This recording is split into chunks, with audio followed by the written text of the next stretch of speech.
Good evening, everyone. This is the Tractor Room Comics Reviews on the Star Wars Underworld Podcast Network. We are your source for in-depth commentary and discussion on all the comics that came out this week.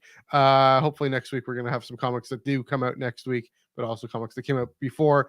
I'm Matthew. He's Chris. We had 4 Yep. comics this week. None of them spoil Dark Droids number 5, thankfully. Thank the maker. Everything seems caught up.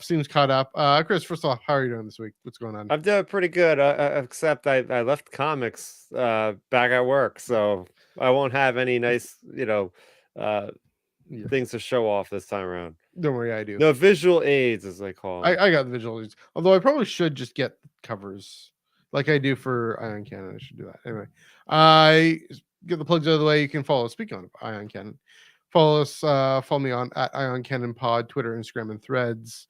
And Chris, where can they follow you? Go for it. Yeah, you can follow me on Twitter at StarRaptor and YouTube at StarRaptor as well. Yeah. And you'll get your recaps of all these comics up tomorrow morning. That's the plan, right? Yeah, I always try to get get them shot before we go live, but it never happens. I'm always too pressed for time, Yeah, especially this week. Yeah, and it was weird because not weird. It's interesting, right? Usually, when we were doing the Thursday afternoon slot, you'd have them up. But check those out. Check those out. We'll pick up plugs back at the end again. But for now, let's dive right in. We got 4 comics to talk about. High Republic #2, written by Kevin Scott, art by Jim Toe, colors by Jim Campbell, regular cover by Phil Noto. Here is the Suyana and Reber connecting variant with Whoa! Should I get Lorna on? D. Oh, wow. Lorna D. Right on the cover So there. you do get variants. How does that go with you? Do you just buy the variant by It itself? Do you depends. buy the regular cover too, or like? So I forgot that this was a connecting, and I love connecting variants. They're my weakness. So usually, if it's a connecting variant, I do get both the connecting and the direct, but I just got the connecting. Wow. This time around. Yeah, it does get pricey. Money money doesn't grow on trees. Paper does, but sorry, wait a minute. That's all right. Sort of right. Anyways, let's dive in here. At the mercy of the Hutts, Keeve Trennis is captured. What? The Nihil allying themselves with the Hutts? What? Old foe returned? What? Lines are drawn as past missions come back to haunt the Jedi of Starlight Beacon, and all the while a deadly hunter stalks the battlefield. That Jedi of Starlight Beacon. Come on, previous rule. Anyway, a deadly hunter stalks the battlefield, but who or what is the child of the storm? First off, High Republic #2, 2023, phase 3, kicking off really well, kicking off really strong. Keeve, showing herself to be a strong character, kicking off with her initial Padawan flashback, and just showing the fight that is in here, and clearly Skier has recognized something. Skier's recognized her ability to fight as a kid, as really to push, also her ability to not give up, and I think that comes through. She's captured by the Hutts. She's in this difficult situation.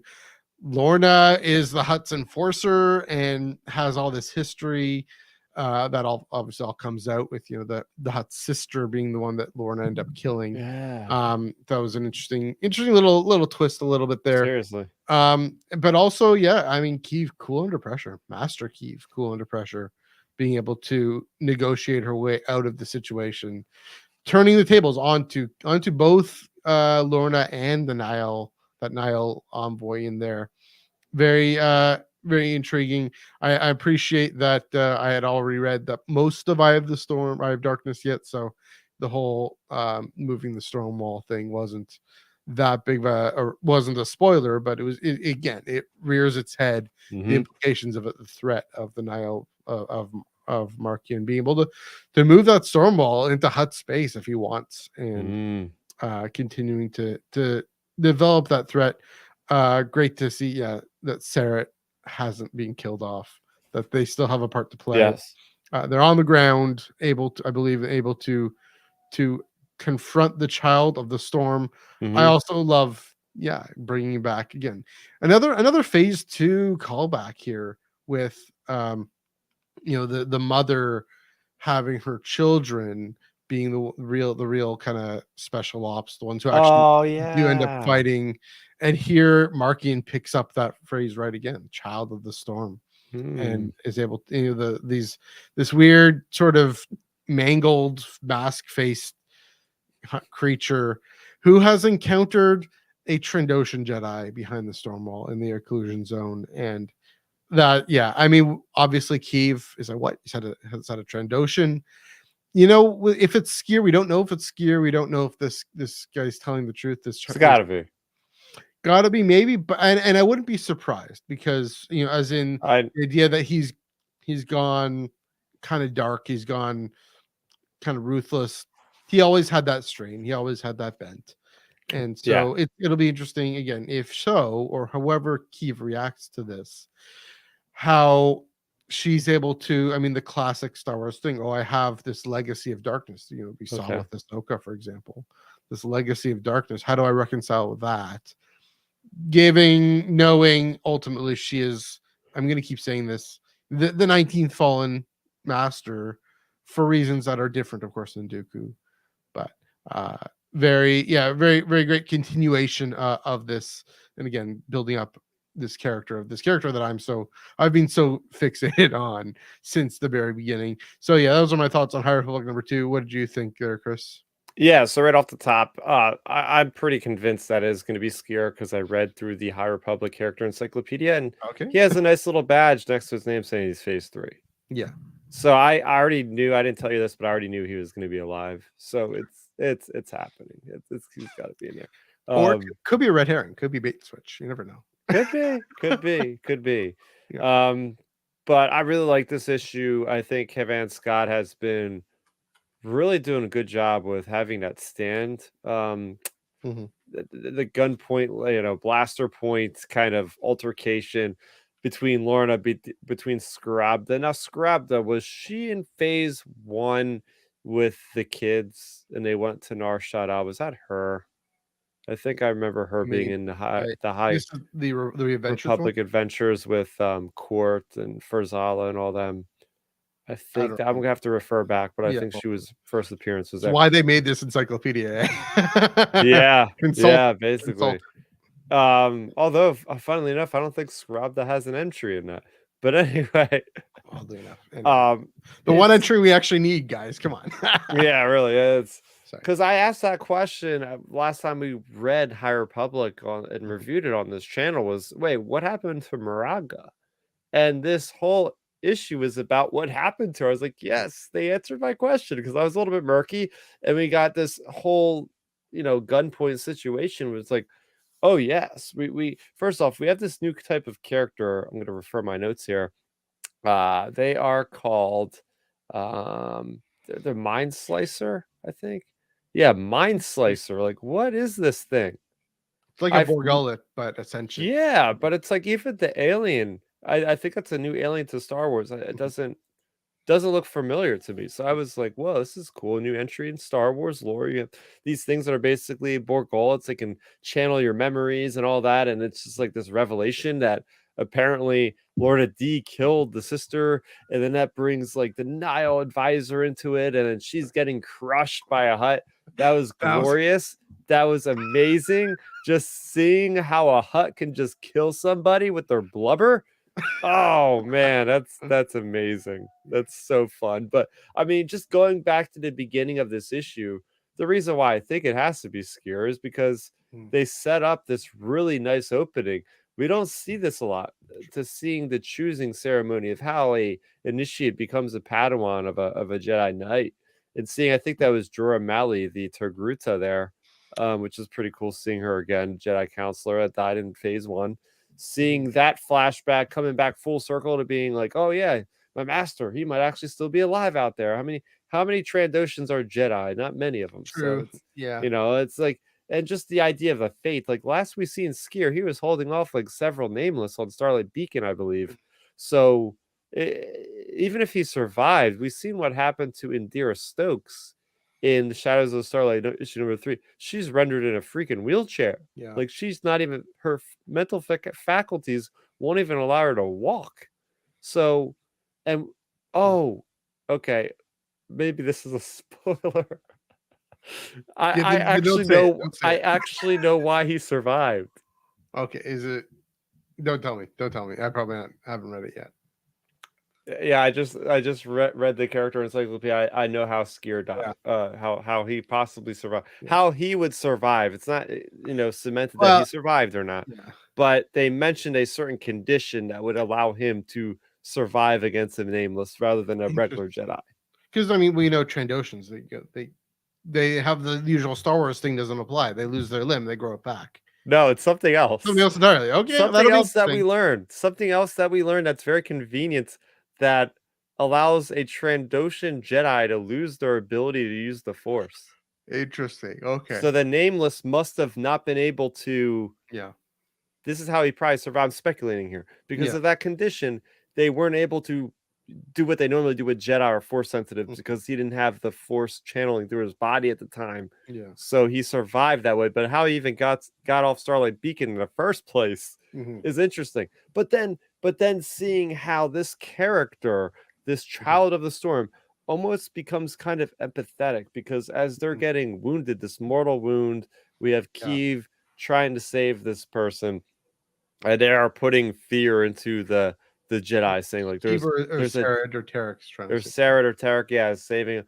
It's like anybody else would have killed him, and then he's saying, "Well, there's a Jedi out there Hmm. in the occlusion zone that is causing havoc and Right. did this to me." So it's almost like it was a very creative way of saying, Yeah. "Oh, this is an enemy character," but yeah, we're starting to kind of empathize a little bit, seeing like, yeah, there's an unhinged Jedi that did this to Right. my face. So all this is making me think. I mean, the end game for High Republic is dealing with the Nameless, right? Mhm. We see that, I guess it was it Tarek, maybe one of them, I forget which, is able to kill one of the Nameless Yeah. and just take it, and then maybe a hint that Skier is being able to survive, and we know Yoda and Aslan Ral are out there doing the research, and we know Reith and Amadeo are going to be doing some research too, and so yeah, seeding these things in, and even with the Nile, I mean, what we see in parts of Eye of Darkness, actually, I just caught to the chapter where we know there are parts of the Nile that are sympathetic to Gira trying to Mhm. be more diplomatic. I'm almost done, guys. I'm almost done, so I can bring this. Gira being more diplomatic, and maybe there's going to be some sort of schism, or enemy becoming reluctant allies, becoming friends, or some way that is more complicated than just simply winning a battle. I'm looking forward to that, and that's going to continue to be make High Republic one of the best things ever, if Oh yeah. that's how this the whole thing resolves. So, Oh yeah. yeah, continue to see seeding these things in early in a comic book. Why not? Mhm. So, Mhm. here for it. Before we move on, do you, any last thoughts on High Republic number 2? Yeah, I have a couple more notes here I want to read Okay. off. So first off, there is a new Jedi that's been introduced. Looks like a human male, about Mhm. teenage year. Aldan Yaluk Right. looks like a Okay. really good Jedi pilot because he saves Sarah's life Mhm. above the planet they're on. I guess they are on Nalhutta, right? Are they on Nalhutta? Maybe not. I'm just assuming if there's any planets with huts, it's usually Nalhutta or Nar Shaddaa or something like that. But I thought that was cool. Also, I'm a huge fan of the non-force sensitive characters, and we got a better look at RDC troops in this one. A lot more. Yeah. There's actually a named character named Sergeant Kemlin, and this guy's pretty badass because he's holding like this hill. It's like the classic military shot of like being surrounded on all sides. You're on a hilltop, and there's this guy, RDC badass trooper, just holding off with Tarek on this King of the Hill style thing, just mowing down Nile and whatever, and just the huts and just taking them down. And it's just, yeah, it's cool to see non clone trooper Republic officers. We don't get enough of it. And this is their time to shine when they don't actually have a clone army. So it's cool seeing enlisted troops fighting with Jedi going back 200 years ago. It's pretty cool stuff. So, yeah, but overall, great issue. Again, builds tension, builds a lot of value in these comics where they feel like there's always at least in phase one, it felt this way. Phase two, not all the time. Phase one really feels like every issue like really carries along the story. Phase two kind of meandered a lot on Jeddah, if I'm being honest, a little too long. But phase 3 is definitely picking up speed. We're seeing references, like you said, to Mhm. the expansion of the occlusion zone and the ramifications of what that could be, and just getting connected with characters we thought were maybe dead and stuff. Like just having great cliffhangers Yeah. every issue. Yeah, definitely looking forward to as we continue this Shadow of Starlight #4 coming out next month. That'll be again, all those should have come out before. These ones coming out just in time, I think perfectly timed for I have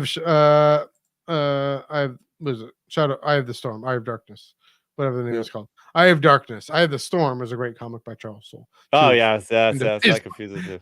Yeah, but yeah, fair enough. All right. First off, good to know at least the comments are working somewhere. I don't know. I still don't know if they're working on YouTube. I don't know. If someone's watching on YouTube, please I'll comment and check let it us out real know. quick. Yeah, I thought I checked. I don't know. I don't know. I know what I'm doing. Yeah, it works on I in Canada, so why not? I don't know. Whatever. Um, it is there working. Okay, that's good to know.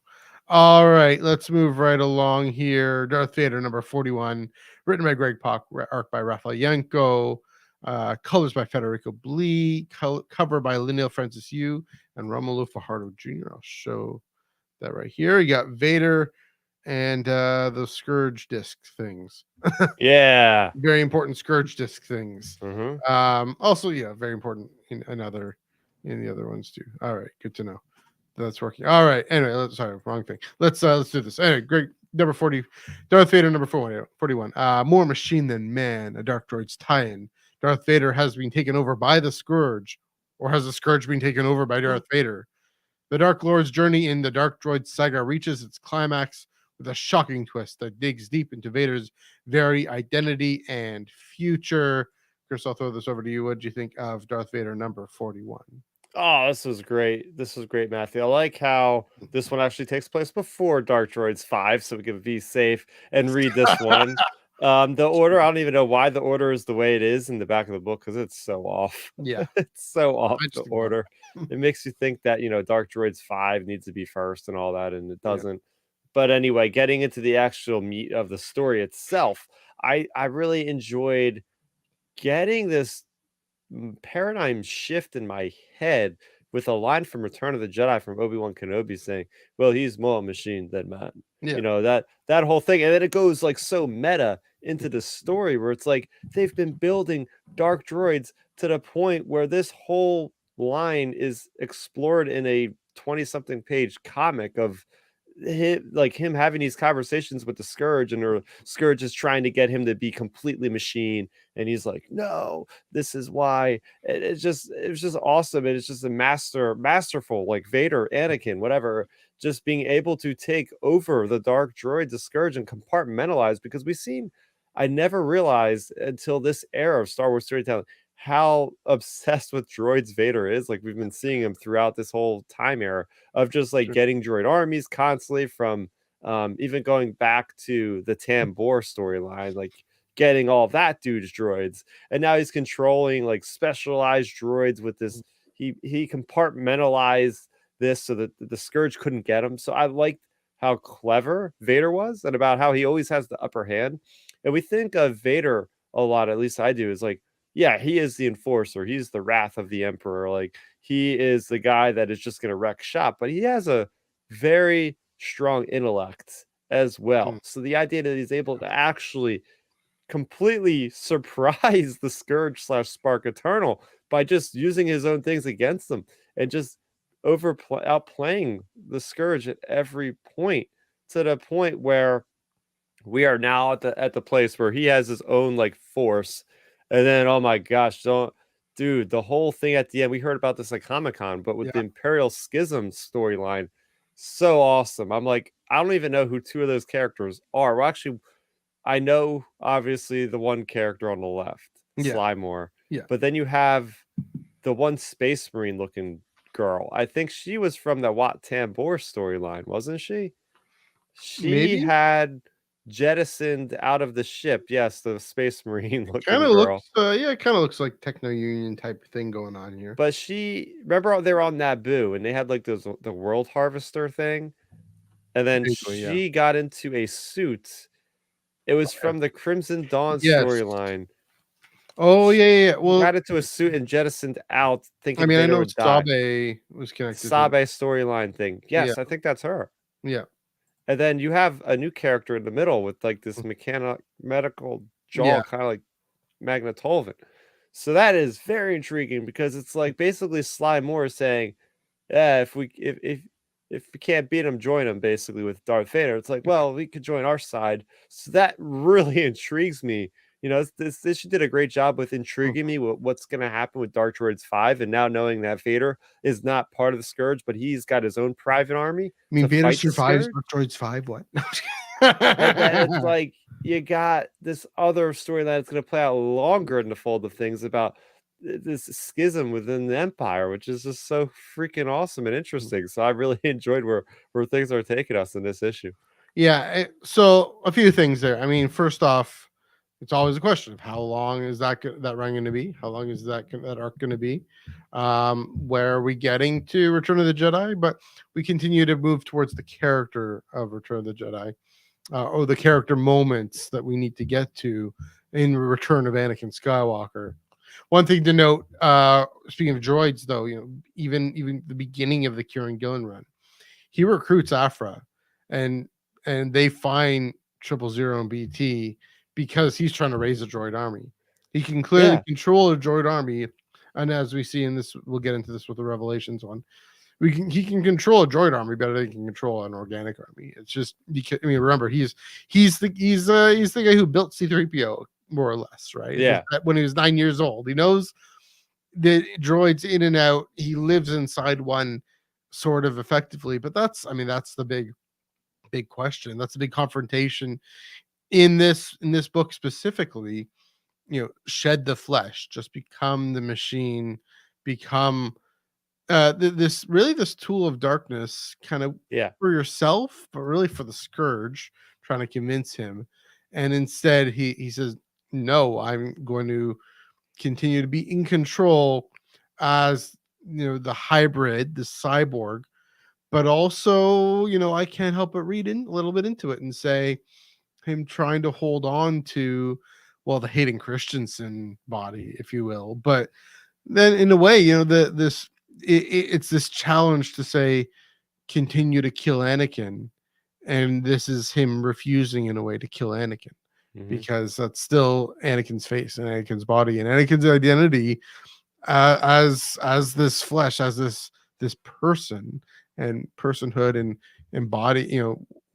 Our bodies are part of who we are, and that's always been the tension with Vader, right? His Hmm. body's obscured, but he's behind this mask and this armor.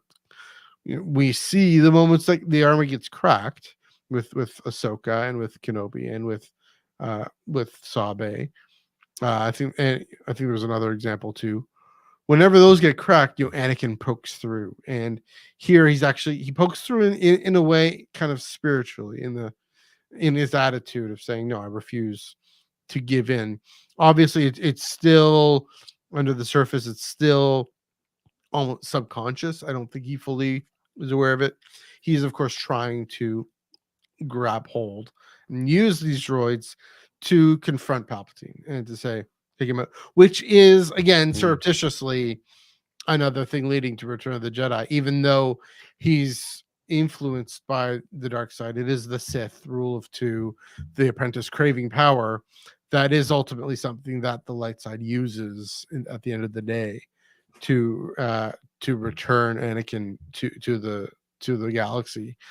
So that was good. That was good. I did find it felt almost narrated in comics that are narrated rather than with dialogue. It wasn't Hmm. quite. It was still the Scourge talking, but the Scourge talks a Yeah. lot. Which, I mean, the Scourge just talks a lot. That's part of what Very this thing talkative is. character. But Yeah. what he does, what it does, what they do, Hmm. they trying to take over. But that was okay. So the pacing I felt was a little odd, Okay. hard to get into.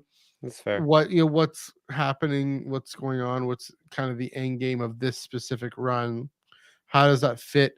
But again, it's also, I mean, it was as expected that when the Scourge tries to confront Vader, anyone who tries to confront Vader, except for Palpatine, is going to lose. Um, Even as powerful as you think you are, you're not. That's how it is. Another thing I predicted, I wondered if Slymore was behind the schism. And Yeah. because of everything, all her being so disgruntled Mm-hmm. during War of the Bounty Hunters, and how she was ordered to take out Vader, or saw him as a rival, Mm-hmm. and then she fails and gets demoted, and we know she's pissed off. And so, yeah, I could definitely see her being the one to break away. And Mm. yeah, that makes sense. I don't. Here's the thing. I don't think this is going to go very long. Both because we're getting long in time in terms of when Return of the Jedi is supposed to Yeah. happen, but also, a schism in the Empire. I mean, how long is that? How well is that Yeah, going to really. do? How That's gonna be much is stamped Vader out even so going to? quickly. Yeah, how much is Vader going to tolerate that? He might see it as an opportunity, but there's no inkling in Return of the Jedi that that was even a possibility, and not that that's necessarily an indicator of anything. There's no indicator that the scourge or anything has happened. So, uh, it's not like they're building off of anything from Return of the Jedi, but Mm-mm. it just doesn't seem. Well, on the other hand, in that film, Vader is a bit more subservient. I mean, he does disobey the order, but there still seems to be some latitude, right? Uh, he's supposed to wait on Endor, but he comes back, and so, I mean, if anything, maybe there's this thing of there was this big Mhm. schism, big rebellion. It gets put down. Vader's still kind of at Palpatine's mercy, but still scheming somehow, unless this is sort of set during Return of the Jedi, and it's some sort of thing off screen. Hmm. Who knows? That's another possibility, but Oh. we'll get into that a little bit with Revelations a little more. But yeah, I thought it was all right. I thought it was okay. This Joel was mentioning on Monday that this run kind of was a little. It was it was tied in to Dark Droids, but it's a little kind of off the beaten path from Dark Droids because it's Vader, right? Mm. It's not any other character. It's the main character of the Lucas saga. So, yeah, I wonder if they could have done a little more. Maybe not. I don't know. Maybe I think this is as much as they could have done um with the Scourge trying to get Vader. But I didn't mind it. But it wasn't, of all the four comics, it was maybe the weakest link of this. Okay. That's my take. But I don't know if you have any more thoughts on this one. Yeah, I would agree. It's probably the weakest out of the four, but yeah. Not bad, but fair enough. This comic, we're doing all right. We're doing all right. I only tend to respond to comments that are kind of in part of the conversation, unless you give a super chat on YouTube, then Yep. we'll take it up. Why not? Yeah. Here on the Underworld channel. So yeah, but yeah, if it fits, it fits. Alrighty, let's move right along here. Dr. Aphra, number 39 by Alyssa Wong, written by Alyssa Wong, art by Minkyu Jung, colors by Rochelle Rosenberg, cover. Here's the cover by Betsy Cola. There we Yeah, go. so for those of you that aren't watching on YouTube every Oh yeah. Wednesday at 9 p.m., Matthew tends to leave some hidden messages in his background, and he just made a reference to said hidden message in the Yeah. background for this So week. also, I mean, yeah, here. If you watch, I mean, Dom's the one who usually updates this little letterbox thing. So he'll probably update it tomorrow. Just putting it out there. Anyway, Dr. Aphra number 39, again written by Alyssa Wong, art by Minkyu Jung, colors by Rochelle Rosenberg, cover by Betsy Cola. Above all, the Dark Droids tie-in. The Scourge Yeah. sets its sights on the Tag Corporation and Domina Tag. As the Inquisitor falls from the sky, Dr. Aphra fights for survival against an entity that threatens to consume everything she loves, including herself. Spoilers, just letting you all know. I got to talk about this ending. I mean, we've been talking about spoilers for half an hour, but I got to talk about this ending. And I keep thinking, okay, Aphra the hero. This I very rarely have to like I read a comic and I have to stop and I have to sit back. I mean, I know, the end of the Kieran Gillen Vader run. I know I was just reading that and I had to read it over again. Man, this ending, it really pulled the Holdo in more ways than one. Yeah, of course she crashes the ship thing into a planet in this case. She is she sacrificing her life? We don't fully know. Again, Revelations is gonna tease something, has a tease for that, but I really was stunned. I really was gripped by the drama of it and how, in the way that, the Holdo maneuver, and it does play that up a little bit, but that moment in The Last Jedi, the silence and the the kind of the deafening, what just happened? How is someone that heroic to be the one to stay on the ship and to fly it into an obstacle, just sacrifice her life so Santa can get away, so all these droids on the ship can be destroyed and part of the scourge at least be harmed. Um Again, we don't know what this planet is. We don't know what's special about it. She wrote a paper on it in her doctorate. And so, a bit of a Savile watch there. Yeah, again, really strong, really exciting comic, really again, really gripping. And that ending just keeps on. I mean, that's why I got this up here. Uh really, really gets me going. Yeah, and then she drops the L word with Santa. And again, that's the thing, is both these moments were earned. Both these moments were she's reached out, Aphra's reached out, she's gone beyond herself. Yes, she knows her flaws, but she's able to again transcend them and work for the good of others and take care of the good of all. And that moment, Santa on the ship, reaching over and touching her hand and saying, "You did good." Yeah, finally coming to this point where she shed the disaster label and, to some extent, but I really hope this isn't the end now, because it's a little bit, the Definitely Vader not the end. Kylo thing. Yeah, it can't be the end. I want to see what heroic Aphra is. I want Spoiler to see. alert. We'll get into it Revelations. I'll leave it to Yeah, that. again, there's a bit of a teaser there, but man, it's just, yeah, really well done. Again, this is the iconic Aphra. Alyssa Wong has written the iconic Dr. Aphra and continues. It's a satisfying ending, but then I think there's one more issue. It's a satisfying ending, but it's sad to see it go. And I know, Alyssa, they aren't writing more Star Wars. We talked about this last week. Yeah. Not for a bit.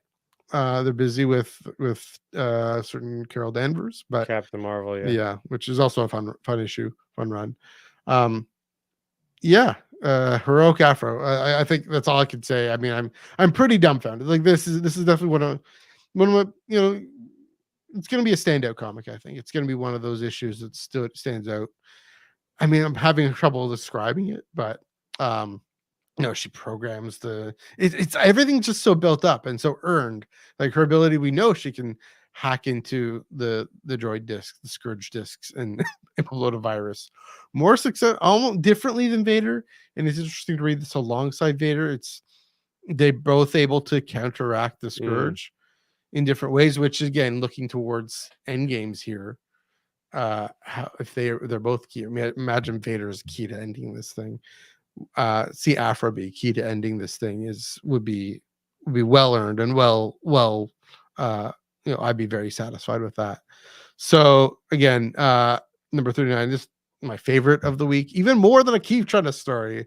Aphra giving us one of my favorite, best comics I've read in a while, I'd say.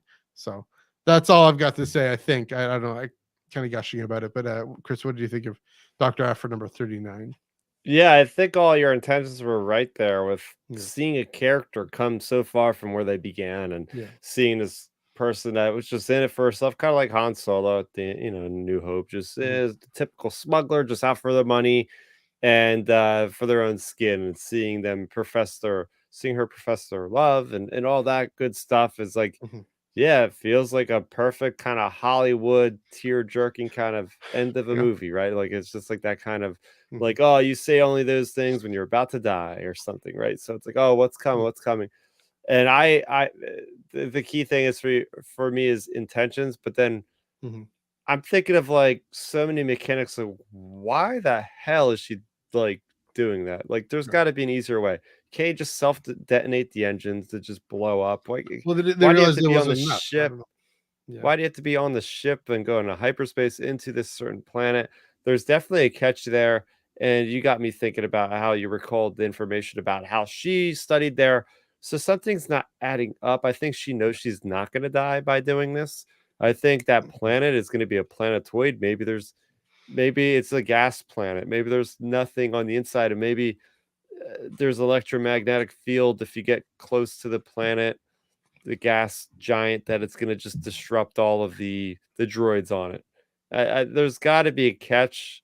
I Mhm. can't imagine somebody just committing suicide essentially when they don't need to. Right. Like you could have simply autopiloted the ship into the planet. True. So Yeah. I and got into an escape. Like you could have gotten in there. Don't tell me there's not an escape pod. You couldn't have. Oh wait, I guess all the escape pods are gone because they show Domina tag. But Yeah. for yeah, so I thought that was cool. But like going back to the first stuff in the Mhm. comic and seeing Domina tag and the reason why the Scourge wants Domina and Yeah. seeing her sacrifice Lappin, and it almost comes off like, oh yeah, she actually cares for her kind. She actually cares for Mhm. her family. Or she And then saved you Latin realize from the that Tudor. it's not going to matter for the guy anyway because he's not going to have any corporation to lead off of because she's got all the information, or It's true. does she? We aren't really sure because it's yeah, she does, or maybe no, is she playing a long game here? Anything, but I love going Mhm. back to viruses and about how I said from the beginning, Dr. Aphra has dealt with Spark Eternal. I think it's to be up to her to solve the problem. Yeah. So it's cool to see how she was able to incapacitate them. And then you see the Scourge like constantly saying, like, oh, what's going on with my droids or whatever. It's like, you're right. It does get melding. I just read these a couple hours ago. So some of the Mhm. storylines are very close to what's happening with Darth Vader with, their droids going bonkers. So um, good stuff there.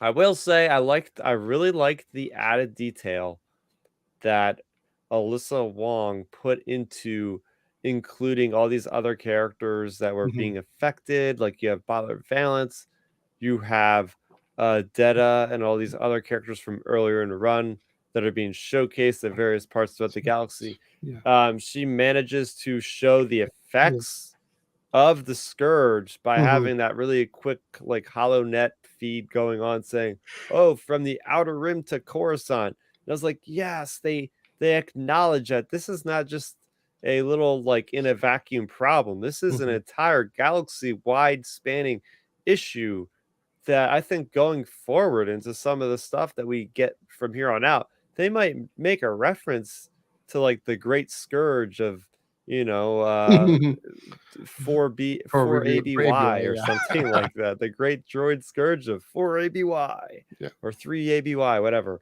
Um, so yeah, I like that touch of detail. But yeah, I enjoyed this one. Mhm. This is this is what you call a penultimate issue, right? Yeah. This is you want to build up the stakes so high and really drive the character arc to be fulfilled. And I think they Mhm. did that here. Yeah. I mean, penultimate issues I always love. I mean, even in Rebels, kind of the towards the end. Yep. My favorite episode of Clone Wars is the second last, the Order 66 one. Yeah, that good reminder about Domina. I mean, this is another angle to her. We know she's definitely out for number one, Hmm. always leading, but given the situation, just how she shows such grace under fire. Yeah. Obviously, we know she would, but the way, I mean, is she gonna give in? At the end of the last issue, we're teased. Maybe they've already gotten Hmm. to her and implanted somehow into her brain system. We know they've tried with the cyborg thing. Sorry, Yeah. uh, but to see her have some kind of fiber and backbone, even with yeah, so she won't leave anything for Lapin. He'll still be okay. I think he'll be fine. He got the tag name, uh, saves his life and lets him go. So uh really. I mean, still setting up the legacy. Again, another wrinkle. I mean, we remember, she has responsibility in the galaxy. We know her and Aphra, they hooked up, and who knows if there's some sort of I don't know, I don't know, responsibility or connection there at Mhm. all. Obviously, with Santa, there's the main connection, and so to say, yeah, well, with Santa, to just dropping the L word and then actually meaning it, and actually, even if she doesn't sacrifice herself, it was still a risk. It's still risky, and she ends up taking that risk and hopefully saving the day. And so, uh, really, again, gripping moment. I do wonder, part of the not the way she solves the Spark Eternal, but a really interesting part of that story was how she goes into shares the mind with a Shadra fan character and Yeah. bringing back the ascendant history of this. I do wonder if there's some connection. I mean, we know Kofan Ferris also was studying the ascendant. What if Aphra was also studying the ascendant? And that will come back to Mm. if this planet has something to do with the ascendant too. I don't know, but it's similar almost to with my guy Reith Silas, the wisdom of history, the insights of history, and knowledge and understanding how to what happened. It's not arcane, boring nonsense. It's actually relevant to our time, and I mean that's why I always love this. I mean, one of the things we always loved about Aphra is that she's an archaeologist. That she actually goes Mhm. into weird lore and history that we find so fascinating. We see her character grow alongside it, and so her relationship to history therefore can change. Right before it was about making a buck, before it was making a buck and then encountering the weird, this Mhm. droid, this force spore web thing or whatever, um, which was fantastic. I love that. Weird, but fantastic because Star Wars is weird, by the way.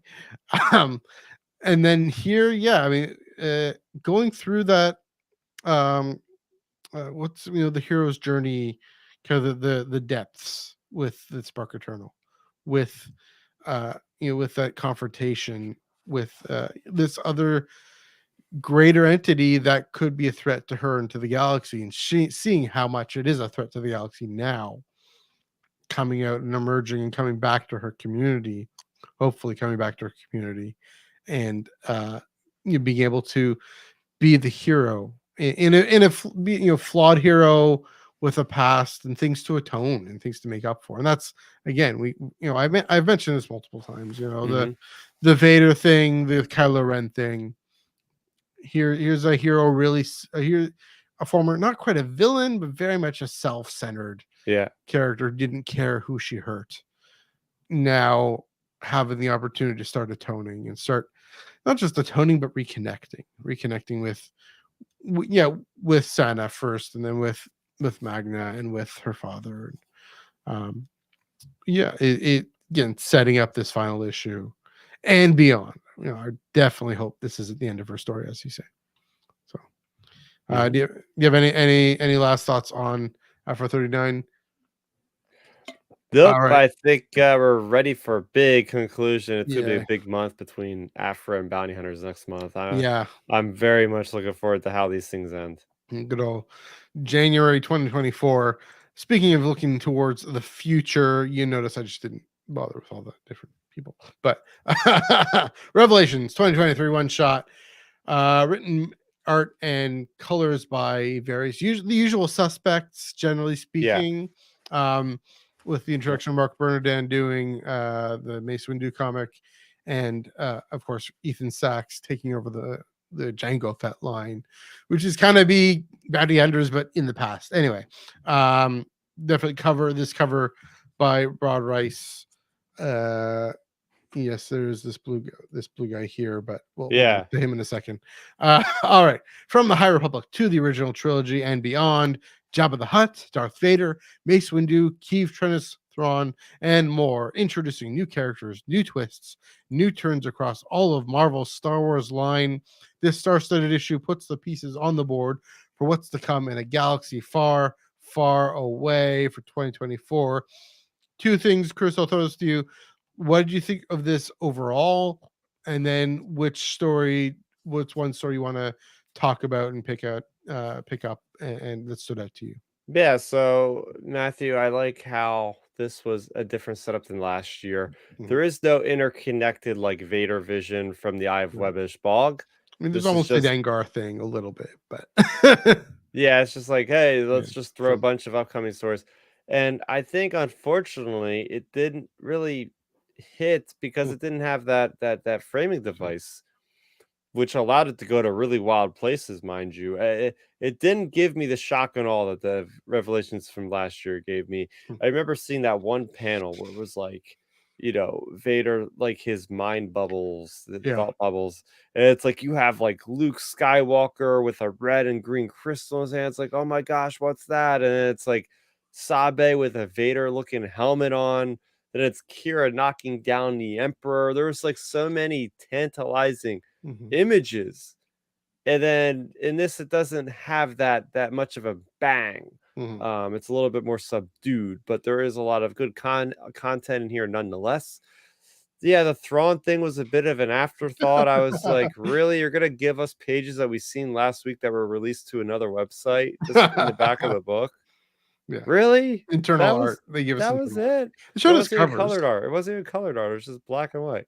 They showed us the So that covers. was yeah, that was definitely of a bit of a letdown. Yeah. But there was some good in here. There was some stuff that was okay, but nonetheless, I mean, this is stuff that's going to happen. There's no, at Mm, least like unlike last time, there is no will this, will this is this an if? I don't know if this stuff is gonna actually happen. Truth be told, it all happened, mhm, but now we know for sure that this stuff is happening. I'm very curious to see how some of this stuff inserts into their proper runs mhm, because a lot of them are saying to be continued and so and so. So when I pick up the Django Fett issue in March, will just assume that I've read this little thing from Revolutions. How is that going to work? Same thing mhm. with Mace Windu. Like it seems those stories are you need those little pieces of information. So I'm very curious to see how they're going to Yeah. parse that out. Yeah. As far as my story, I will say Django Fett because I've been waiting for a story for Django Fett for years now. So Mhm, I'm super excited. I read this issue and it has all the type of Django Fett type of content you would like. It goes back to the good old bounty hunter video game days in the PS2 and the GameCube, where, yeah, Django Fett is known to fight a lot of creatures. So it felt right there where it was like, yes, we're fighting these Kurog slugs, which I think are actually on Korriban hmm. in the Old Republic game I Oh, play as enemies. So I said, oh wow, that's really cool reference. Just just seeing Jango Fett use all the gadgets, seeing him be like a badass, no nonsense, take no name, it just interacting with Arsing or not interacting yet, but we see Arsing pop up at the end, and like you said, this might end up being kind of a pseudo bounty hunters yeah. again, but just back in time. So Mhm. yeah, I really enjoyed this one. Yeah. I'll say first off, yeah, the whole revelation is a lot more literal than the 2022 one. Right. You're saying with Vader and with these visions and then very introspective and almost meditative uh force user having this the force user having these visions of things that might happen, all this emotion in the future. This is literal. This is, yeah, like you said, these are just are there interludes in existing stories, or almost like an ash can, almost like an issue number zero. That is sort Yeah. of how 2022 functioned, but this one definitely, the little snippets, I didn't mind it. I thought it meant that we focus more on the story at hand and not worried about the question. It's just a different, for me, I love both. I love 2022 also, but just a different experience of reading. Obviously I love the space wizardry. I love all the the spiritual mystical element of Star Wars is my favorite thing, but this was just another experience of reading and I enjoyed it. I also like the length. Yeah, kind of just very, very quick, especially after having read three full length comics, to have Hmm. to go this chunky this chunky boy here. I don't know if you can Yeah. recall that. It went through at a pretty good clip because they're only what 3 pages or so each. So that was fine. I thought the Thrawn thing, yeah, was funny. They give it could have been a missed opportunity. It was a bit of a missed opportunity. They could have actually given us been amazing. And how much more would it have sold if they had an Yeah. original story, not a tie-in or anything? Maybe sort of set in between somewhere, thread the needle in between rebels and alliances and the original and Yeah. alliances somewhere. I don't know, or during the Clone. I don't know, sometime. Yeah, Um, it's interesting you because from know, what I know is Thrawn mhm, Alliances mhm. is only 4 issues, I believe, Yeah, which that's already is yeah, setting off red flags. I'm saying, how yeah, can you possibly do a good adaptation of that large book with 4 issues? yeah. What I the heck? mean, in Jody we trust. In Tim we mostly trust. Um, yeah, it'll be interesting, but you never know. They could be longer issues too. It's Mm. also possible. Not likely. I get your concern there. I like that. I like all these. I think the one thing I'll say about Django to respond to yours is I can definitely hear Tim Morrison in my head. That was great. Yeah. And I do wonder, for example, I see Aura Singh. I wonder if Beckett's going to be involved. Is that going to be kind of? Is it set? This is the latest the chronology we've seen Aura Singh. So is there everything going to show us how he kills her? No, no Interestingly, way. No way. maybe. I don't No know. way. So No way, good. because if you're putting the pieces together, we Yeah. see her in the Clone Wars. This is going to predate the Clone Oh Wars. yeah. Never mind. You're right. Sorry. Never mind. I got excited. I got too excited there. Becca Yeah. would be so young. I would like to see what Becca would look like at Yeah. that time, but it'd be I like, mean, interesting. I mean, now I want to see. I mean, Boba doing his thing. If Boba's been born yet, if but this yeah, is, yeah, if this is after. I'm wondering. Oh, yeah. We don't. Do we know when this is set? No, that's what I'm wondering. I don't know if this predates the Phantom Menace, Hmm. if this is after the Phantom Menace, Yeah. what's going on. I'm sure we'll get a better idea if they start mentioning like Naboo and Trade Federation. And we're like, okay, Yeah. this is We'll see. after. Yeah, so Um, we'll see. I was gonna talk about Kiev because I always want to talk about Kiev. We talked about Kiev. I talked about her off the top. Charles Soule, legal drama, legal comedy. Dengar in trouble. I mean, I I've been wanting uh Charles to write something legal. He's an attorney by profession originally. I mean, now he's obviously a writer. Um, he wrote She-Hulk, that She-Hulk run has a spiritual influence on the Disney Plus show. It's a wild ride, and it is more of a comedic thing.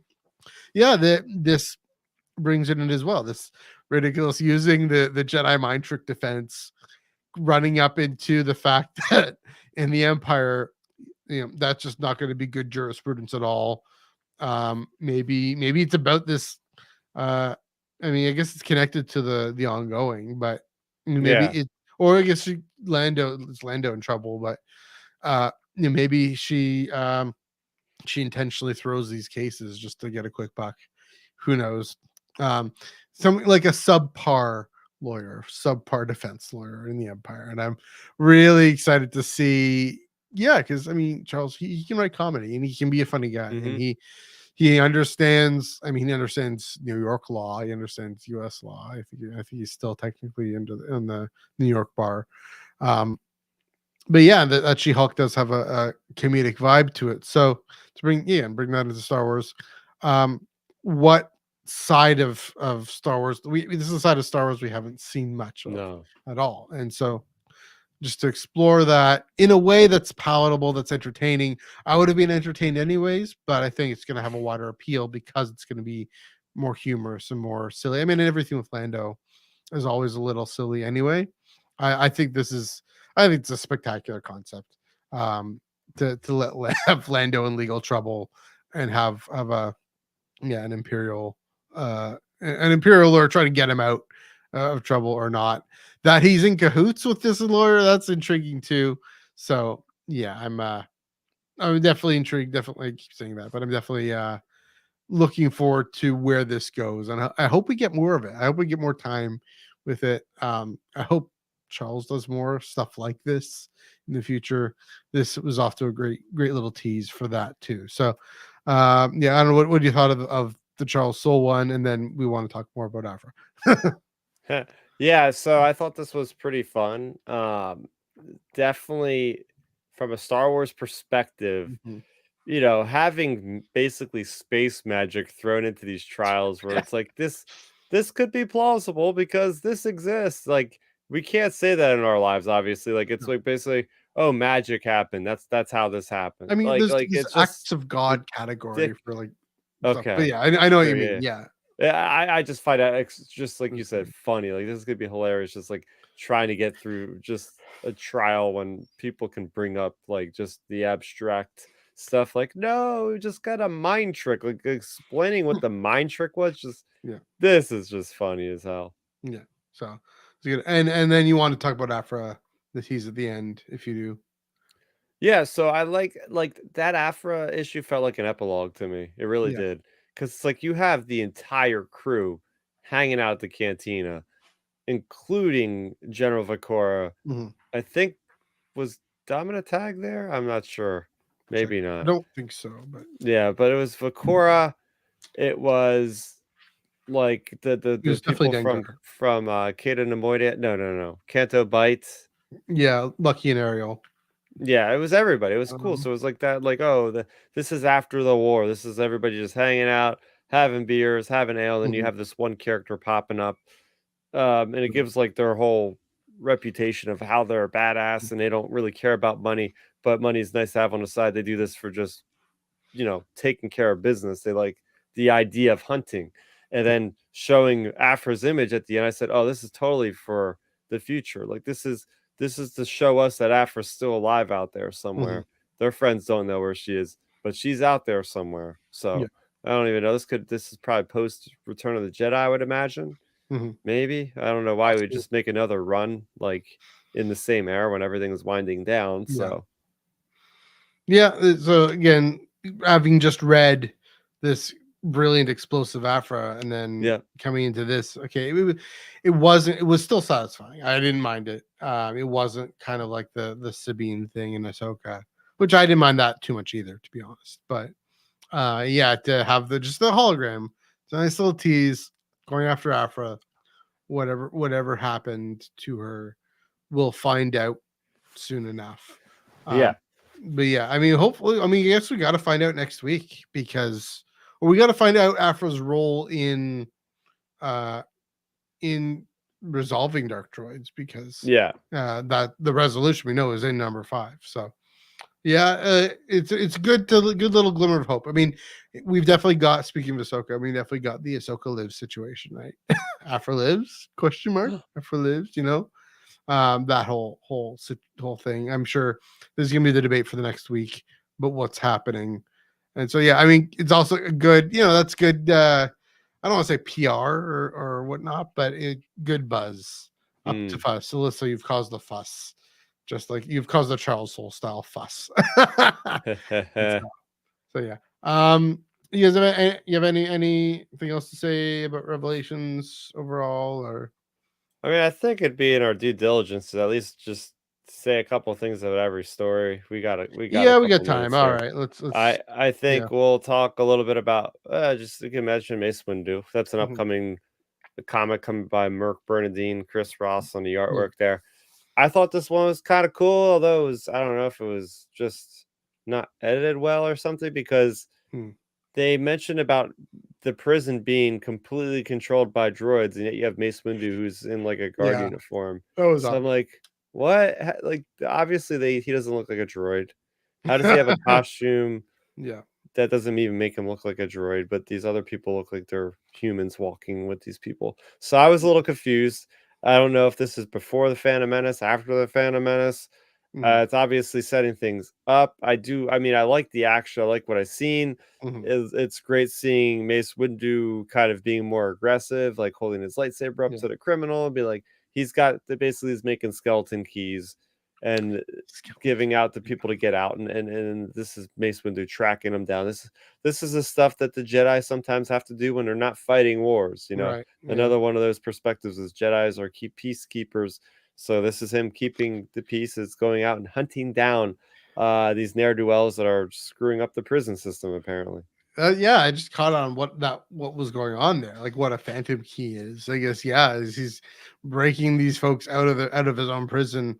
I wonder with the whole thing, the droid thing. I mean, we saw the prison in Andor, how mind control and not mind control, like mind games are a big part of it. I wonder if that's kind of part of it.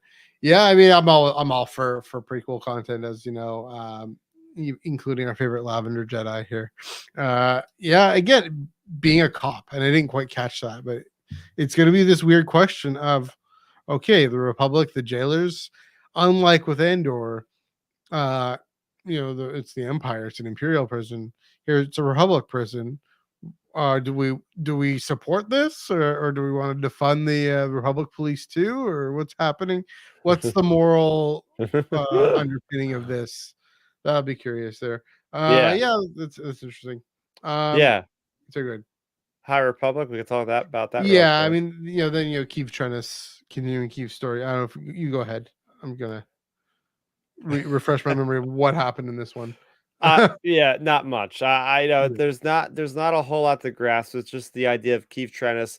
She's part of this team that's on the outskirts of the right. occlusion zone, Yeah. Stormwall, and they're just trying to help these people out. You got these Mhm. Storm Walkers, which I thought were a really cool design. It's like Yeah. the predecessor to the ATSTs that the Mhm. Nile have, and there's a so-called Jedi that's running around causing havoc. We Yeah. find out it's just a kid that's using a lightsaber he found to try to Mhm. ignite hope. And then basically Yeah. the whole message here is Keith Trennis fights to give hope or something like that. It just seems like it's a story that's just standalone. Like this Yeah. isn't going to connect to anything. This is just in the probably within the year of the fall of Starlight Beacon, and As there far was as just we this know. planet she went out. Yeah. And maybe this kid will hang out and he'll Who pop up knows? later on in the main run or something like that. But yeah, Mhm. it was all right. I mean, there was some action in there. Other than that, not much happened, I Yeah. guess. It definitely felt like that short story in Tales of Light and Life. A similar type of thing Yeah, where Keith yeah. is going around to these different planets and yeah, saving the day. That one was a lot more exciting, obviously, but there's that. Yeah, this Duel of the Reprobate. This Oh, is I the love this Jabba one. book. Let's forget who is this one. Mark This is Guggenheim. Oh, this is a good game. Yeah. That was fun. That was again another This is great. goofy. Who is this person? This one felt very Tag and Bink actually. Yeah. Here's this guy who shouldn't be very successful, shouldn't be very very competent. Turns out he's okay. His Hadith is not very good at all, but he's able to. He does the jobs that no one else wants to do, and so he ends up being useful to Jabba in that way, and groveling to these other crime lords and whatnot. Uh, yeah, again another funny underbelly angle. I mean, Jabba always so serious and so dark, and here we have this goofy character coming Yeah, in, the the very the very Tag and Bink type, like the, Manny the Ball one fans kind of thing. time the Very one good. time I don't have comics on my hand to quote one of the panels because there's a lot of Yeah, quotable things in we'll here, find but it. he's going to this Yeah, the one character that's an Athorian, I believe, or somebody that's sitting on a throne. yeah, he's on a He's throne saying here. something about what do I have to do to get this done? And the guy says something about body fluids. I'm going, So what the frick? I'm here to grovel, and then alien gibberish. Put it this way: Jabba's authorized me to demean myself as necessary in exchange for the detect the John, whatever that is. Alien gibberish. Which body fluid specifically? Yeah, we did not expect that. We did not expect that Oh my in a gosh. Jabba comic. Mark Guggenheim. Yeah, I mean, he just wrote the D Squad, right? Like He wrote that D was Squad, he wrote Chewbacca, Han Solo and Chewbacca. yeah. D He Squad is the funniest comic I've read ever, and yeah. so that's fitting. That fits well. I already sent. So basically, how the comic ends is Yeah, basically it says to be continued question mark because apparently yeah. Rick Duel meets his buddies from the Legends. This is a character. These three Okay, I characters didn't know came that. from the Star Wars comics in 1977. That's why it looks kind of like the gray borders and everything, and even the costume looks sledge. It looks 90s almost, or even Yeah, earlier. Um, yeah, and then for their costumes here, yeah. Oh, not these two again. Yeah, yeah, okay. So it's kind of pulling a Bylert a little bit in Yeah, that I'm like, way. come on, like let's get a comic for these guys. I mean, Yeah, it's kind of awkward. I don't know how they would promote it because who yeah. knows about these darn characters? Maybe 1% of Star Wars fans know about them. You Maybe they promote could it just by call like stopping Jabba's Jabba Tales. and his or Jabba's B squad or D squad or Jabba's D squad. I don't know. Yeah, I don't know, but I really Yeah. want this story, man. I Well, this yeah. might be something to look forward to Mhm. in 2024. Yeah. But yeah, then we also have, I think the last one we didn't mention is just the Darth Vader one, Yeah. right? Yeah. So, all the Darth Vader, and I was thinking about this while we talked about this. I think this one is directly following the Vader comic, Yeah. the issue, because yeah, it talks about these droids that are under Vader's control now and able to his army, that he's able to be this tool of the Empire, but it continues that reflection. Maybe this is where my mind was going, is it continues that reflection on, you know, I mean, it has the Revenge of the Sith flashback. He's on Mustafar, Hmm. uh, being defeated and encased in this his mind in this droid body, and is a tool of his enemy. Yeah, again, it's another thing, reminder of, this is not how I wanted it to go. I wanted to save Padme. I wanted to keep everyone safe and happy, or at least keep Padme and me safe and happy, and have our son grow up with everything he wants. Hmm. I guess they assumed he had a son. I don't know, or he would have assumed that, or our kid, whoever that was, whoever Padme's pregnant with, grow up and have everything they want, and instead, he's just a tool of Palpatine. Again, it's looking ahead to saying, Anakin refusing to be just a tool of Palpatine, a tool of the dark side, becoming a servant of the light. Again, none of this is spelled out explicitly in this or in the Vader comic by Greg Pak, but I think the flashback, remembering the Attack of the Clones flashbacks, and even with everything with Sabe in the Greg Pak run. Greg Pak, of course, writes this. Salvador Larroca was the artist in this one. Hmm. Um, yeah, it definitely. It, I mean, you can't not. I think with Return of the Jedi, so close in the timeline. I keep saying it, and I gonna keep saying it. You can't not think this is all about moving Anakin forward, moving Vader towards the moment where Luke is writhing on the floor there. Yeah. Mm. So I don't know if you have any further thoughts on this. I mean, me going deep with Anakin again, but here I go. But any last thoughts on the Vader comic there? Yeah, I like the idea that we're diving into Death Troopers. I'm always Yeah. curious to learn a little bit more about their mysterious designs and how they're like, Mhm. oh yeah, Vader, you train these guys personally. They're basically his personal guard. And then we've seen how quickly that Palpatine snapped his fingers, and you've once thought they were yours, and they were his, and they tried to kill you. So that it's like it opens up with that.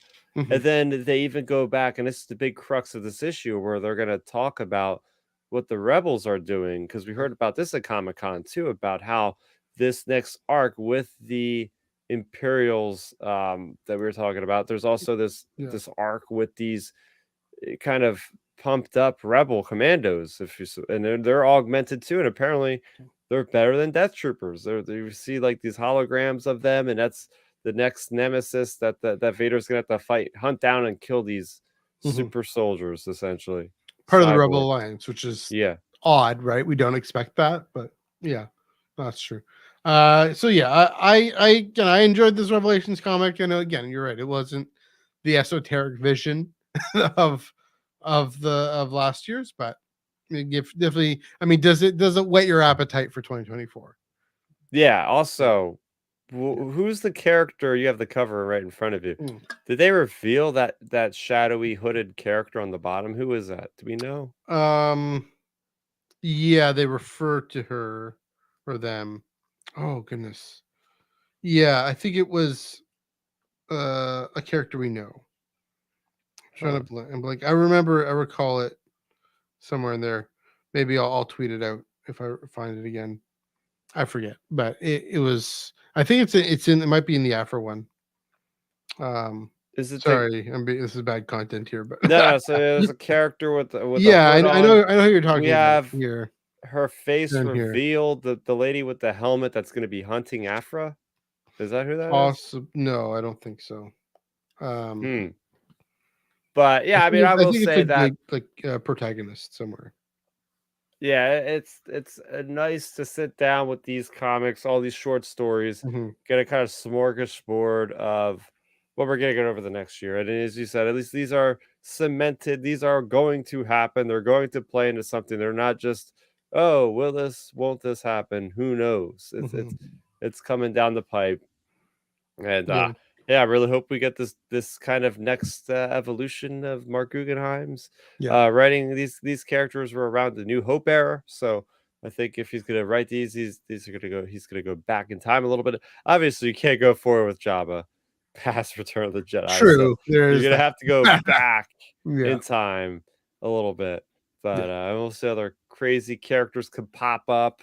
It's Hmm. always fun learning about Jabba's scoundrels and smugglers that work for him, especially. So I mean, on this cover, I mean, there's Luke and Leia on this cover, which we didn't see in this issue at all. So yeah, you know, it was. Do we like that? Do we think that was weird? Do we think that was odd?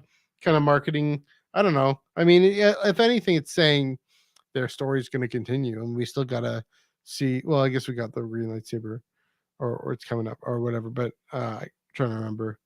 But yeah, I mean, definitely, they're there. They're in the future. Again, I thought the Thrawn thing was funny. I didn't mind it, but also missed opportunity. well, we don't have to wait very long. It's coming No, out next month, that's so true. That's true.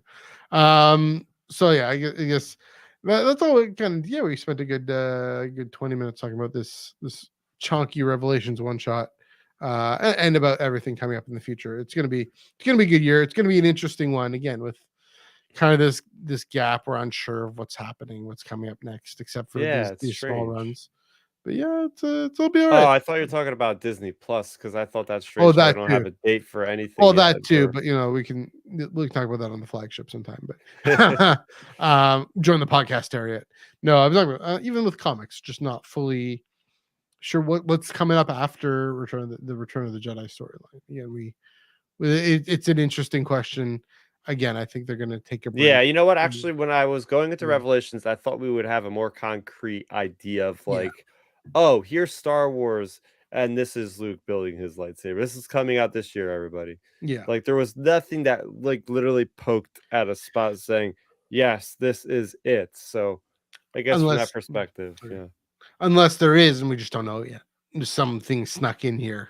Because Yeah, it seems odd to me like they're focusing more on this gets me going where maybe we're going to be waiting a lot longer than we think because yeah, you think if they were going to be doing the end soon, we mhm, would know about the Battle of Tanab. right. We would know about Yeah, the Bothans delivering the information to the Death Star. We would yeah, hear about Luke building his lightsaber, and yet we're we're talking about a law thing with Lando. Like maybe we're not even close still, yeah. at this rate. Maybe we'll And see. then it was funny because there was a specific date of time reference in that Star Wars issue Hmm. where if you got to get characters where they're supposed to be, apparently we're still 60 days at the minimum away from Return of the Yeah, Jedi because Dengar's sentence was for 60 days and he's in Return of the Jedi clearly in Jabba's throne. So yeah, unless he gets broken out early by somebody, we're still waiting like 2 months in Star Wars time here. maybe. Although, okay, so Joel sent us this thing, he posted in the Discord. Check the Star Wars Underworld Discord, by the way. Check the link there. This thing about how comics as a medium can be, especially comics, is very timely wimely, uh, because they come out monthly, because there's this production schedule, because there is this set book length, and just even the way, this art, this visual slash written medium, time and pacing can be very elastic, and can be very wild and wide. And then if you have this, you have the, like we were saying with Dark Droids overall, if you have the trades and the collected editions, and if you have the omnibus, that can go very, it can feel very quick. And so even more than a novel, even more than definitely more than a TV show or a film. Oh, true. Um, time just can be very can be all over the place. Doesn't matter. I mean, Charles Soule's 8 Billion Genies, yeah, it definitely plays with that and says, okay, the first issue's what 8 hours, and the next issue is 8 days, and the next issue is 8 weeks, and so Hmm.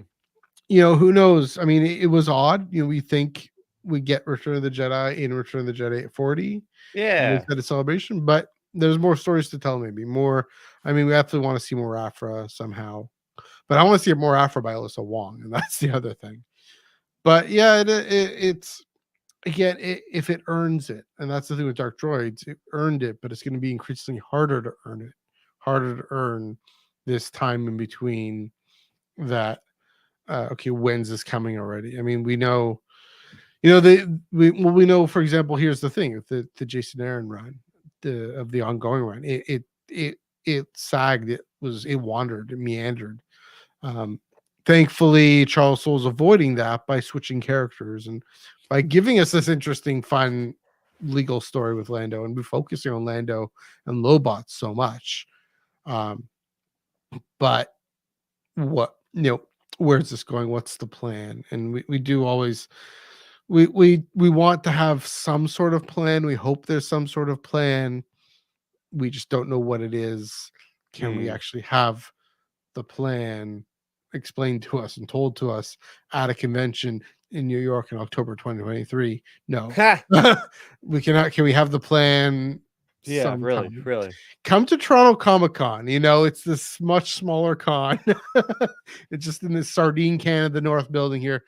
Lucasfilm, Disney, Marvel, come to Toronto Comic Con. It's called the Yeah, Comic Con. if you guys It's get the in big guns there, March. I'll consider coming there. Yeah, I'll consider going there if you we won't actually for get like Toronto Comic Con. Lucasfilm panel. Like I actually might go We, one day if they actually do that. we wouldn't for Toronto Comic Con. We probably won't even for Fan Expo Canada, but that's in August. I mean, in March. Like when are these cons happening? Like the big cons aren't until later. So who knows? Who knows? I mean, maybe that's just it. Is that they're spreading this out? Maybe they were going to announce something in New York and that got delayed. Maybe they were going to announce something in London and that got delayed. Um, Maybe they're waiting for San Diego or New York 2024 to actually lay out what the plan is. Maybe this is what I'm thinking here: is we're gonna have to wait till October and to really just know. I mean, all these books should actually probably take us to at least August, September. Yeah.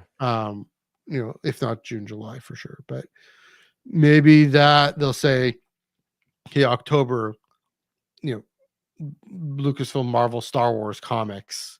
Put it in the North Building. Put it in the big snazzy comfort building of the Javits Center. Yeah.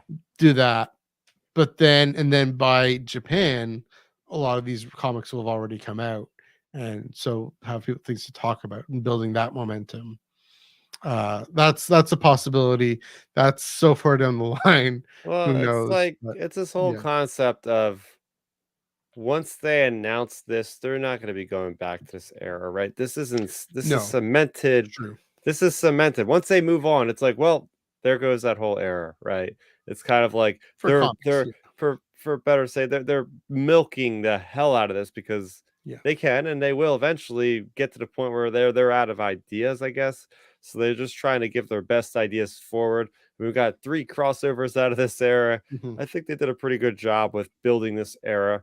Although I still don't see any mention of Dash Rendar yet, which is still bugging me, but I'm holding on hope. I'm holding on hope for Star Wars They can Outlaws, have which is taking place in there. if they have this obscure character that I've never heard of from Legends at the end in this Marvel in the Mark Guggenheim comic, then why He not, even right? kind of looks like him a little bit because he's got like that vest Yeah, thing I on, was and I said, thinking something like that. Yeah, so good. I was just like, yeah, he kind of already looks like him a little bit. Yeah, So is it really that hard to put him in there? But anyway, yeah. It's a question. We're not the only ones asking it. What's the plan going forward? When do we get to Return of the Jedi? I yeah. guess are we starting to get a bit impatient? And is that on us? Is that on Lucasfilm, Marvel, Disney? well, on whoever's making the new creatives. Yeah, it's because like We this know what is Charles Soule would say. He'd say, "Hold your horses, guys. It's gonna be okay." But It's you know, because all the stuff after Return of the Jedi is what gets us the most excited because that's like the most uncharted territory, right? yeah, Like there's only so much you could do in between Empire and Return of the Jedi yeah, because there's those two connecting point. You have to get to the connecting point of Return of the Jedi. So your characters can't really change that much. There true. can't be a whole lot of shocking moments. But then you go post Return of the Mhm, Jedi, there's a lot more open space. There's a lot of organizations like the Huts mhm, and the criminal syndicates that we have no idea what yeah, the heck they're doing, right? We have no idea what the Remnant Empire is really doing a whole lot of the time. mhm, The Mandalorian has certainly helped in that regard. And I think, if Mandalorian wasn't out yet, there'd be even more of a demand for people to be like, just get true. us those stories post Return of the Jedi now. Mhm.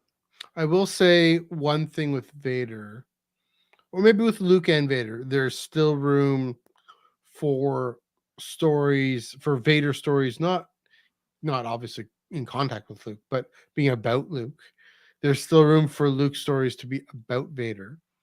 We haven't really gotten him reflecting much, and there is room in this time period in comics for him to reflect much. I mean, we know again between by the end of Return of the Jedi, by the beginning of Return of the Jedi, they've both come to this point of acceptance of what the reality is, Hmm. and they're yeah. I mean, unless they're saying no, that has to be a novel or that has to be something else. I don't Oh, know. please give us a novel in between Empire and Return of the Jedi. It's probably like my most Sure, anticipated thing. but I'd be good with Ah, it'd be with, so with good. Charles Soule and Greg Pak writing that story. Yeah, You seriously, know, get them 2 to write that story, that would well, be I think they are, incredible. and that's what I'm wondering is if that's going to be the ongoing comic and that's going to be the Vader comic, and that's the end game for those. But we have this legal drama thing, and we have the Schism Imperial. What's after that? I mean, is that it? Is that going to be the Luke confronts his father idea and the Vader confronts his son again? Not the actual confrontation, but Mm, you know what I mean. Like the get preparing because again, like I keep talking about this. We've seen a lot about Vader uh confronting himself, confronting Anakin, at least implicitly. It needs to start to make that more explicit with Luke. mm, Where yeah, by the time, of course, of Return of the Jedi, Palpatine can see the conflict, and so again, like yeah, Charles Soule probably or Greg Pak probably want to write that story. Maybe they just had trouble getting permission from Lucasfilm. I don't know. I mean, it is the thing at the heart of the Skywalker saga.